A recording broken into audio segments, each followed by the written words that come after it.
Welcome back mga ka-adventure, isang mapagpalang araw po sa ating lahat. Another day, another adventure. Ito na po ang aming pong ikalawa at ikatlong araw po during dayo dito sa Cagbolo Island ng Port Barton, San Vicente, Palawan. Kaya tara, samahan niyo po kami sa mga kaganapan sa aksyong aming ginawa. Let's go! At welcome po muli sa lahat po ng mga bago sa channel na ito at huwag po kalilimutang mag-like, mag-share at mag-subscribe at mag-on ng notification bell para laging updated sa mga bagong adventure.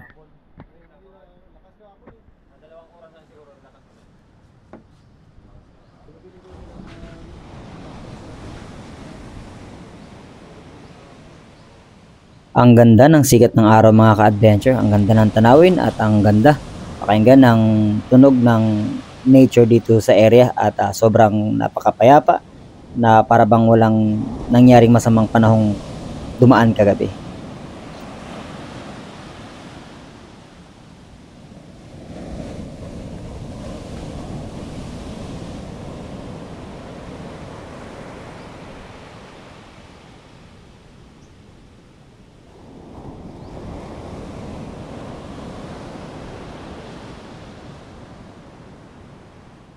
Sabi mga adventure, napuya tayo dun.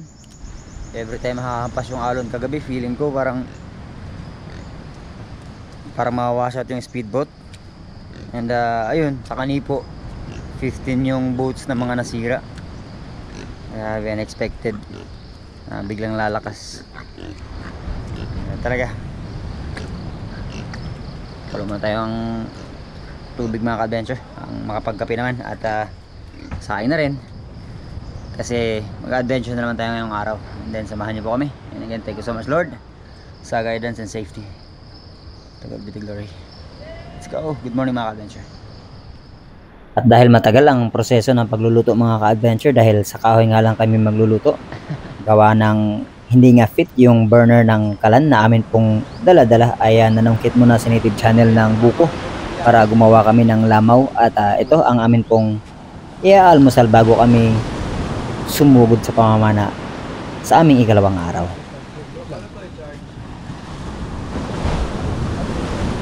Sakto lang yan bro. Ano muna? Makita ninyo guys, atong panimakaw. Padugang. Good morning mga ka-adventure. Lamaw naman tayo. Yeah. Matagal-tagal tayo hindi nagkita, lamaw. Right. Ito ang aming pamahaw. Kain lang. Hindi kami kumakain yan. Mga bayang dito sa Lao, walang problema. Huwag mo lang tabi. Sana bro, hindi mabinta bro. Dumaran. Good na mga adventure. Let's start the day with another adventure. Again, samahan nyo kami patuloy sa lahat ng ating mga taga-suporta, taga-subaybay, taga-tangkilik at walang sawang sumasama sa lahat ng ating mga adventure na ginagawa. Maraming salamat and to God be the glory and God bless us all. Let's go! Sa aming ikalawang araw mga ka-adventure ay dito lang kami sa likurang bahagi ng isla kung saan pinuntahan dati ng Lurop at ni Sisid na nahulihan nila ng maraming pilasik, at tayo din dito kasama si Nick Divilla and Patrick. Hindi kami makalabas mga ka-adventure gawa nga ng sobrang lalaki pa ng mga swell or gulong doon sa open area, kaya dito lang muna kami maghahanap ng possible na mga isdang aming makukuha sa araw na ito.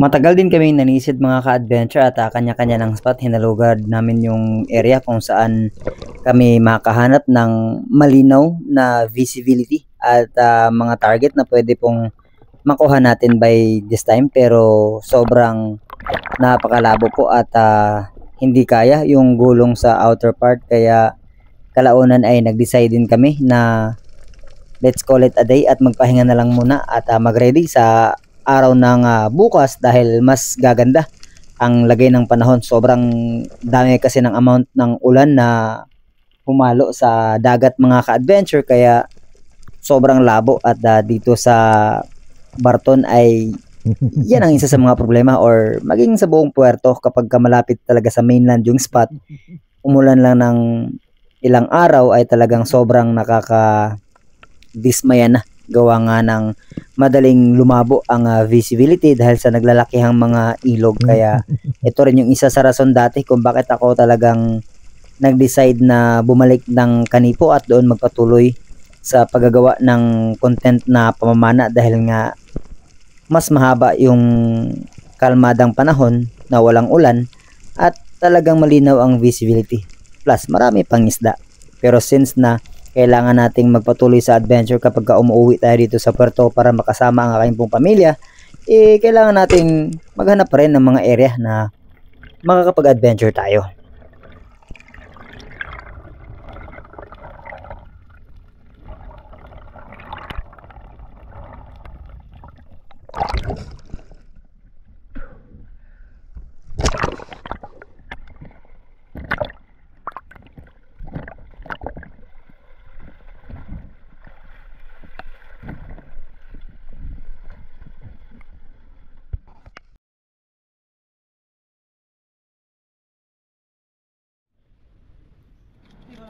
Bugoy. Bugoy? Bugoy man. Sa puso mo. Aray ko. Apa o ba? Kanina ginidiri ron. Kita gamay na nani kadakon, nana. Sila ko ron. Pag tanaw sa gilid na dako. Babog bato diya. Gahapon.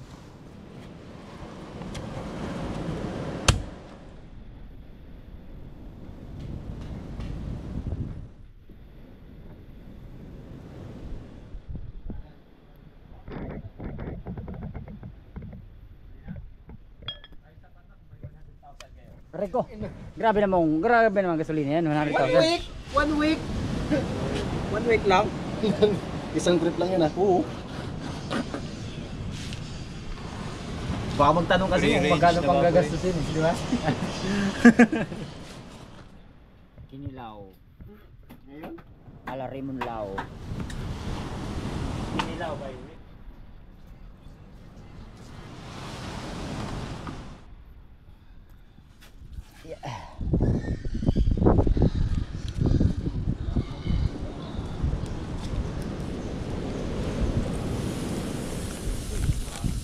Aray ko. Suraan pa nga.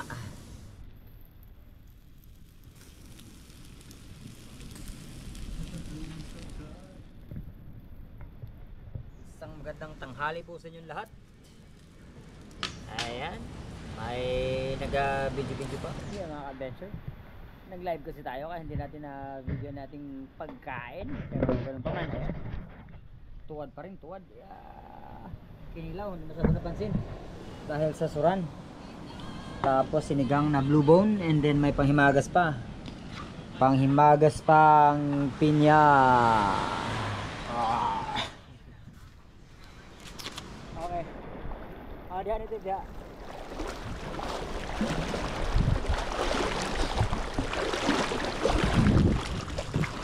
Punta kami mga adventure sa isang resort dun sa kabilang isla. At papabenta natin yung mga isda dahil malakas yung consumption ng speedboat sa gasolina ay yung bangka ni tatay gagamitin natin.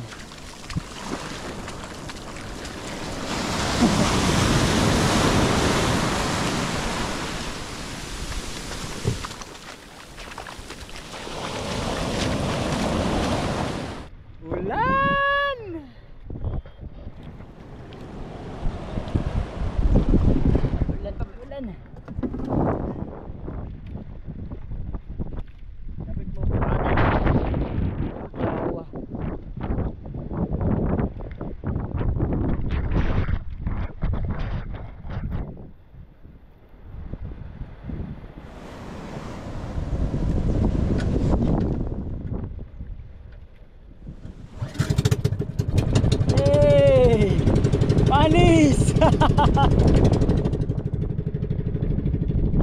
Okay na ako dito? Diyan ako?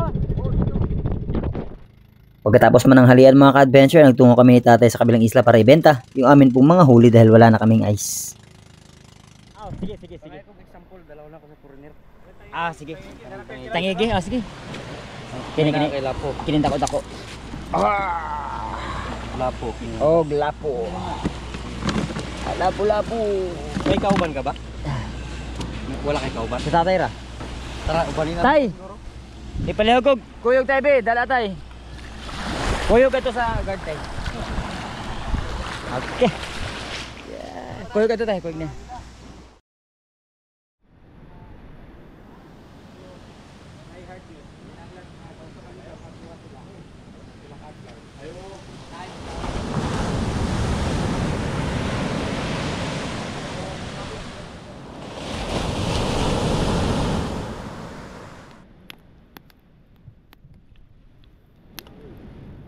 Kaon. And sa aming third day dito sa isla, ayan, let's start the day with breakfast and after this, maghahunt tayo, maghahunt. At kain muna daw bago kami mag-dive. Let's go mga ka-adventure. Ayan. Siyempre, linisan natin para hindi madala sa atin si tatay, di ba? Tayo na nga lang nag-invade dito, tapos kakalat pa tayo. And final checking sa lahat ng mga gamit. Looks good naman. Mga naiwan. Alright, so sige mga ka-adventure. Let's start the day. Let's start the day. Until next time, Cagbulo Island. But the next time around, sana kasama natin muli si Nick Divilla, si Sanvi Spearfishing. Let's go bro, let's go.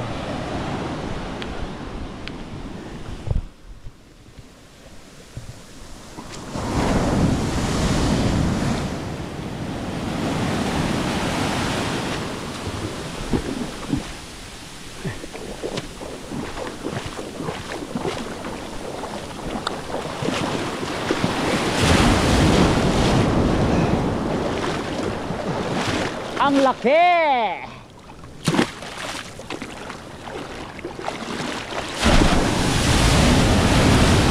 Ah! Isa pa, malaki pa yan!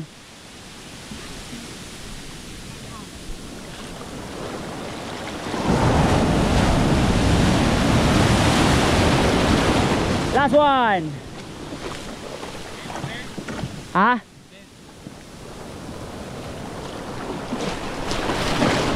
Let's go guys! Let's go, let's go! Let's go, let's go! Hagdanan bro! Yeah! Sumabit ka! Alright, let's go! Yeah!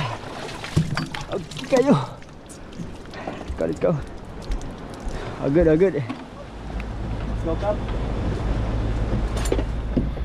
At sa ikatlo at panghuling araw namin mga ka-adventure ay tinungo namin yung Lutaw, kung saan dito tayo namana ni Patrick at ni Sanvi Spearfishing na napakarami kong malalaking lapo-lapo na nasumpungan. At dito rin naka-unlock si Nick Divilla ng kanya pong kauna-unahang kanlay or Maurice Perch. Kaya lang pagdating namin, ayan, ganito pa rin ang sitwasyon ng spot mga ka-adventure. Talagang napakalabo pa rin, pero nag-try pa rin kami ng ilang oras na paninisid kung makakakita ba kami ng mga possible na isda na pwede nating makuha dito sa area.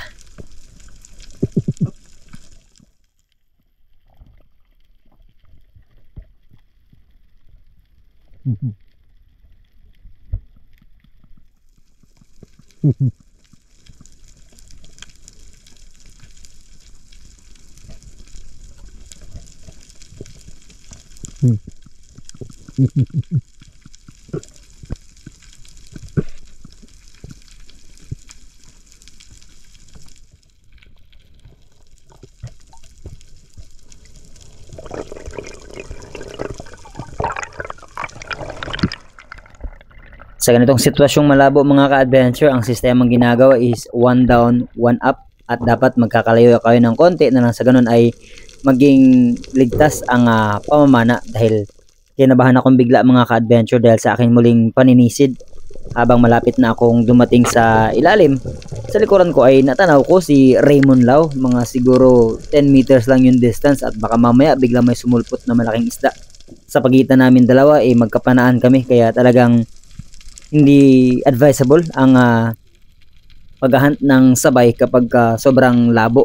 or poor visibility ang spot na papanaan, pero dahil nga wala ding mga movement at mga possible na isda na pwede po naming mapana dito, ay nag-decide kami na i-abandon ang spot na ito at magtungo na lang sa area kung saan kami makakapag-hunt ng maayos.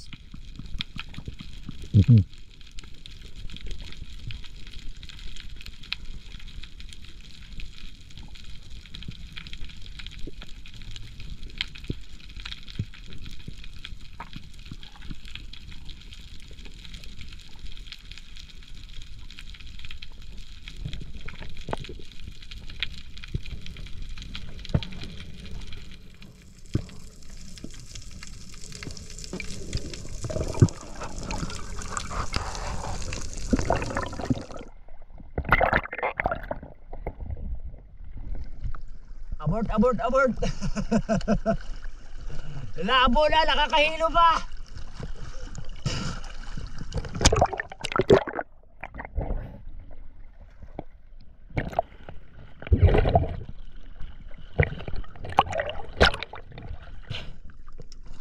Sir bro!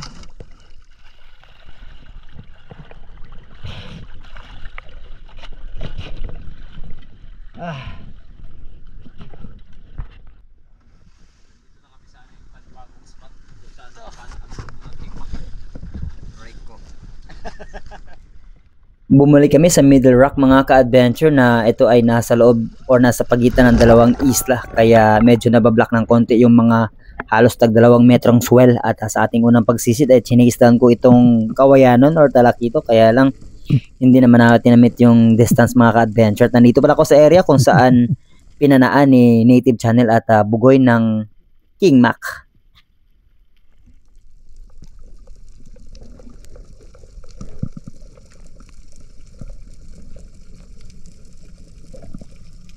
Sa muling pagsisid ay lapo-lapo sana ang akin pong target, kaya lang ayan, aligaga or napakaligot niya.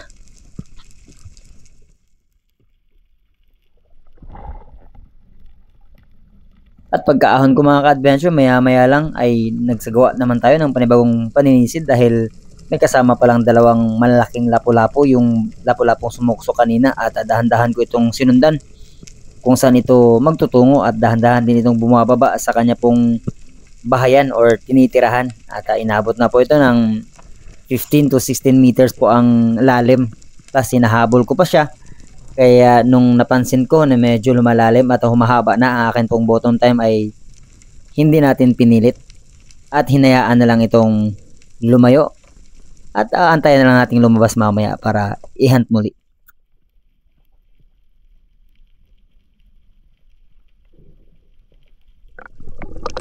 Sumirit yung 2 malaking lapo-lapo kanina mga ka-adventure, kaya hindi na natin pinilit at muli tayo nagsagawa ng panibagong paninisid, same spot kung saan natin sila nakita. Baka sakali na nandito lang sila sa labas ng bato na pinagtaguan nila.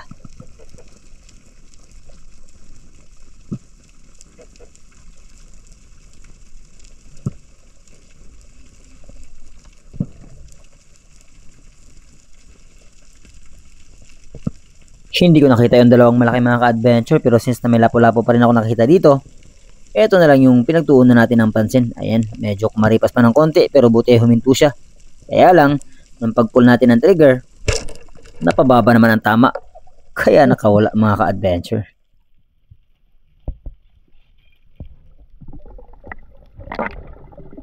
Lumungoy ako sa unahan mga ka-adventure at after mga kalahating oras ay muli kong binalikan yung area kung saan natin nakita yung 2 malaking lapu-lapu.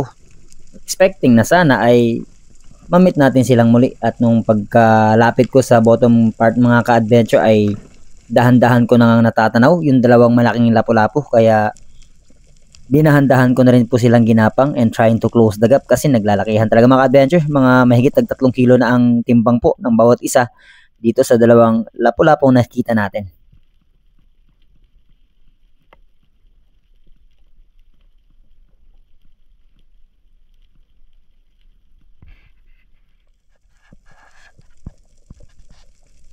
Nakapulsa natin ang trigger, kaya lang hindi naman tinamaan mga ka-adventure. Too soon. Ang layo ko pa pala. Kala ko malapit na. So sadyang malaki lang talaga yung isda.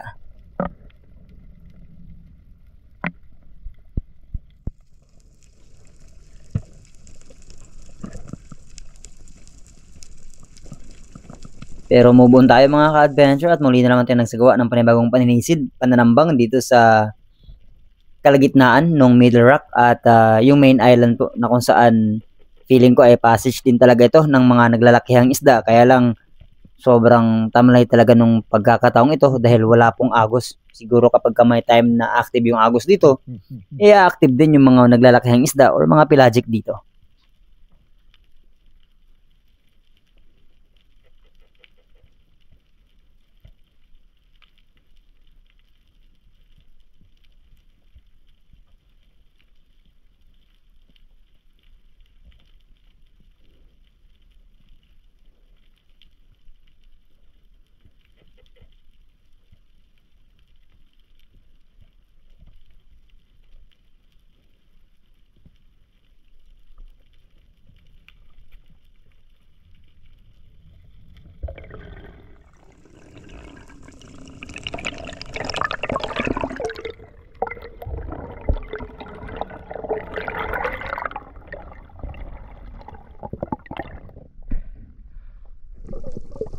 Ganito ang pangingisda mga ka-adventure. May times talaga na sobrang dalang.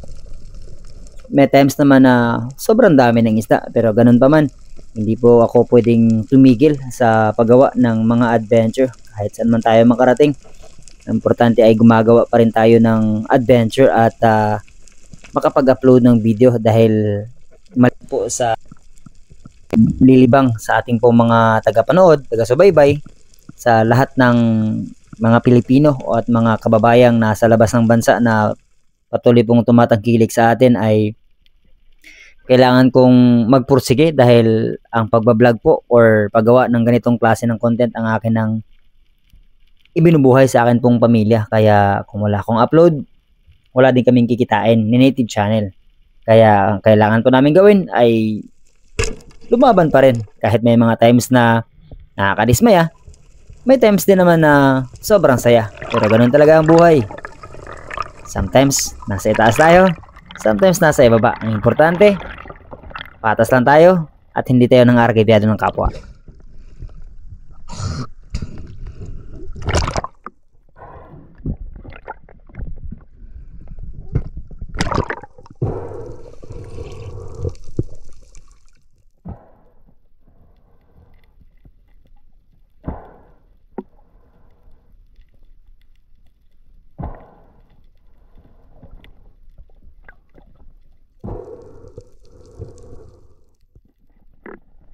Habang sinisecure ni Batang Spiro ang kanyang lapu-lapu mga ka-adventure ay tinawag niya ako dahil ako ay may daladalang flashlight at ang sabi niya, tara puntahan natin kasi may nakita akong luba dito sa area. Kaya lang wala akong flashlight kaya tinuro niya sa akin mga ka-adventure at nung ready na ako ay sinuri natin yung bato na pinagtaguan nga ng luba na nakita ni Batang Spiro.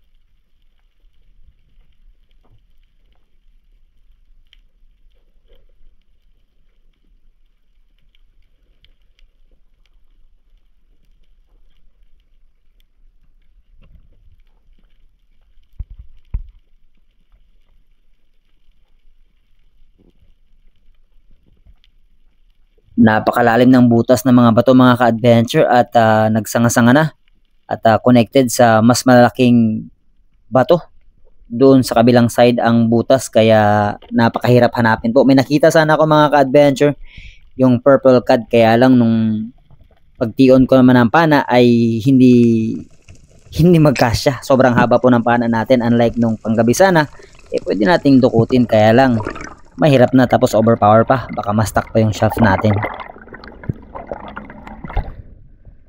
Diliwan ko an. Naluba. Purple cod man.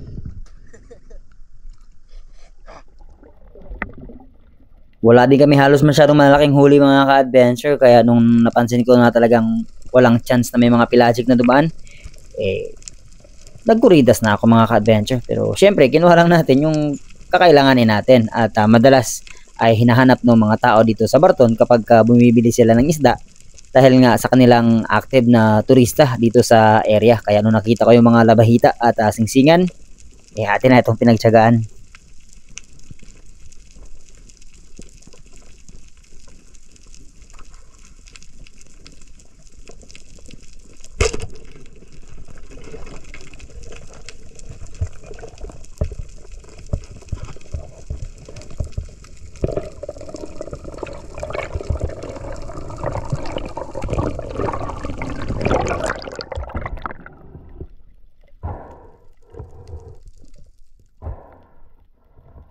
Malilit nga, kung marami naman, malaki pa rin yung katumbas niyan mga ka-adventure. Kaya again, pagkatapos pa ng mga ilang dives ay bago kami tuluyang nag-decide na let's call it adayo. Tama na muna mga ka-adventure at kailangan naming magpahinga ng isang araw. At pagkatapos po ng isang araw ay muli kaming magre-reload ng mga gamit at muling susubok magdayo dahil we're expecting na mas magiging okay na ang aming next na lakad dahil nga wala na po ang bagyo at sana may galaw na ng agos.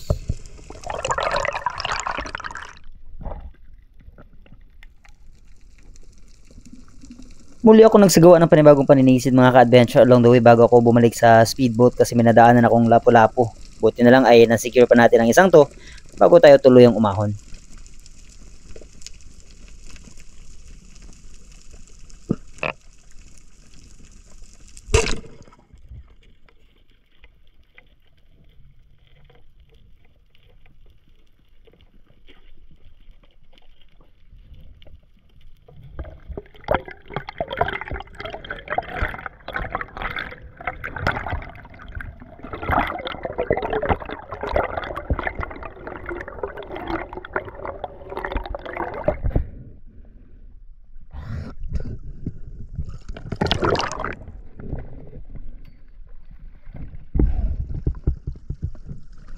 Positive yan, positive.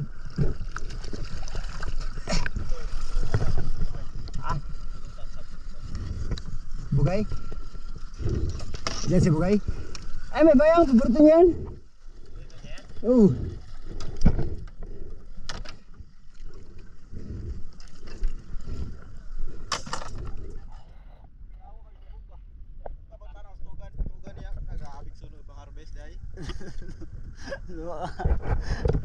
At nakabalik na kami sa tabi mga ka-adventure. Batang Spiro. Alas 4 dia hagi yun. Alas 4 daw. Ayun. Pagpisa yung ingay. Let's go! Enjoy adventure! Let's go!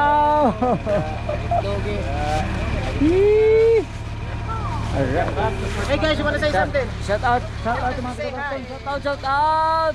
Tay! Mga adventure, kabalik na kami. At luto mo tayo ng ulam. Si Sweet and Sour na tayo muli. Kasi nagustuhan nila yung Sweet and Sour. So ang Sweet and Sour natin ay labahita naman. Alright.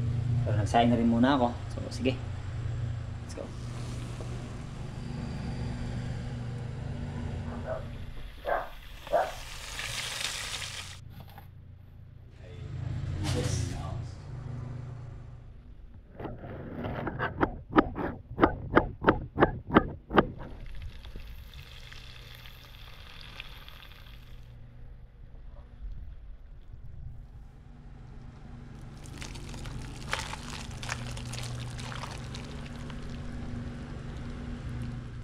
Let's go mga adventure.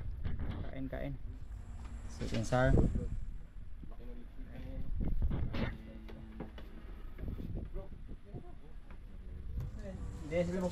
Mga alright.